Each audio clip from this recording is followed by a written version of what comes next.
for you. Daniel and I will be talking about lots of things. Daniel's a personal trainer with a lot of experience. We'll be talking about personal trainers, how to select them. We'll be talking about exercise myths. We'll be talking about motivation. And we have lots of time. So it's my pleasure to introduce Daniel Baker. Good afternoon, Daniel. How are you doing today? Good. Thanks for having me, Dr. Larry. I really am looking forward to our chat today, and hopefully enlightening a few of the viewers that are listening. Good. Tell us a little bit about yourself, Daniel. How did you get started in personal training? What is your own path? Did you start off in psychology or kinesiology, or were you an athlete? Tell us a little bit about yourself so we get a sense of who you are. Well, I mean, as a young kid, I was just like any normal boy who played a lot of sports. I think my family pushed me in the direction of soccer. Being that I was born in England, I was very heavily involved in a lot of football, so to say. And from then on in, I stuck with it, and I played at a very high competitive level. I had trials with several professional clubs, and from there, I started to focus more on my studies. And so I went to Humber College, and I focused on studying fitness and health. And from there, I just kind of took my love for sports and my interest in the human body, and I combined them. And now I'm a personal trainer, and I've been doing it for the past 7 years. So it's been a good commitment for me. So that may lead us to some interesting questions that I have, because I know at my health club, I belong to several different health clubs over the years. There are many different types of personal trainers, and as a physician, I'm somewhat skeptical about the training that some receive. I often hear that it takes in some countries and some places 2 weekends, and all of a sudden you're certified as a personal trainer. Could you comment on that? Well, I mean, there's both positive and negative ways of looking at that. I mean, it's a little bit, it definitely downgrades the title personal trainer. I believe that anyone that thinks that they might know a little bit about fitness or knows how to train their body might feel that they can be a personal trainer, and all you need is a book and a weekend course, and you're considered a personal trainer. And you know, there's so much more to personal training than I think people realize. You know, you should have a very strong foundation about how the body works when you apply exercise to it. And so there's a big range between selecting, you know, a weekend certification personal trainer and someone who's taken some time to educate themselves. And I don't think that's portrayed quite correctly when you go to your typical health club, because typically speaking, I don't think most people are filled in as to whether their personal trainer is right for them and if they're educated. Yeah, in my health club, I think they select them for beauty. I think people always respond to beauty, and they look good, and they have these beautiful outfits that say personal trainer. But I often wonder about their knowledge. I think it's important to have a knowledge of kinesthesiology. I presume you can tell us a bit about some of the stuff that you studied at Humber College and the nature of the curriculum.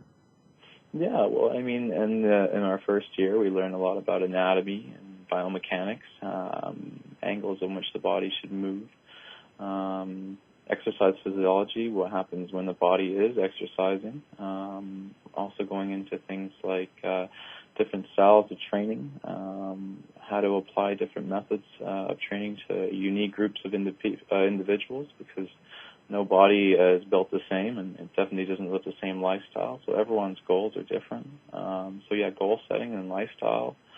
And in the later years, we're talking about you know, how to apply an exercise program to an individual depending on their goals, and working with their limitations, and seeing the progress and outlining the program that you need to set forth so that you know how you're going to train this individual so that they can reach their goals. You're not just training them so they can break a sweat. Everything you do is there's a purpose, and I think that's one of the things that you would learn by taking some sort of degree or diploma, is that training people, you have a lot of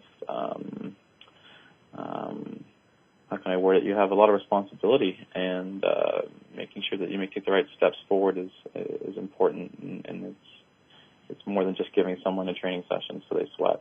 It's much more than that.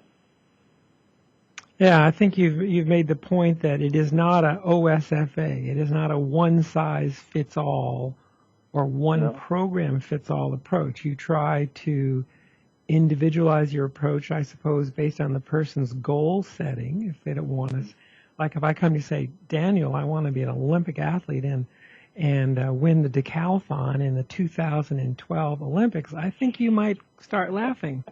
I would. Well, yeah, I know. Say, I mean, people. Dr. Larry, that's not a good goal for you. And exactly, and that's one of the points as a personal trainer is that you have to be able to work with people's wants, but also reiterate the fact that they have needs first, and we can't always have what we want, and we have to get to a stage that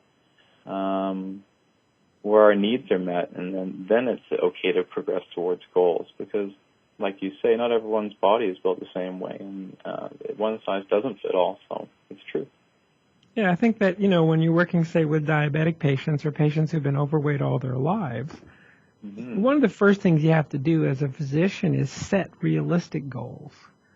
And if you can set a realistic goal and get there, then you can, from that point, you can move forward, step by step. You run a marathon 1 mile at a time. So if you never ran a marathon, it's a reasonable goal to be able to run 1 mile of it. If you can run 1 mile of it, you can run 2, et cetera, et cetera. So working with your clients to set realistic goals is probably part of your assessment program. But I don't want to put words in your mouth. Why don't you tell me a little bit more about if I were your client, the assessment protocol or program that you would how would you work with me? So I'm an older guy. I'm a boomer. I won't tell everyone my exact age. I'll just say I'm a baby boomer. And so how would you assess me? Would be a good way for us to have a conversation. Well, I mean, after first talking with you and outlining what it is that you think personal training is about and what your expectations are, and I'll give you my expectations of yourself once the ground rules are laid. And when it comes to assessing someone, I'm a heavy believer in diagnosing someone's functional state. And what I mean by that is getting you to do very basic movements that as a child you would probably do quite well, but lifestyle and stress and work, it plays a heavy factor in how your body how can I put this, moves. And so when I'm assessing someone, I have them do very basic exercises like squats or a kneeling push-up or a basic row, and just to see if your body is actually functioning correctly. And from looking at a few basic exercises, I can look and dissect and see where your imbalances are.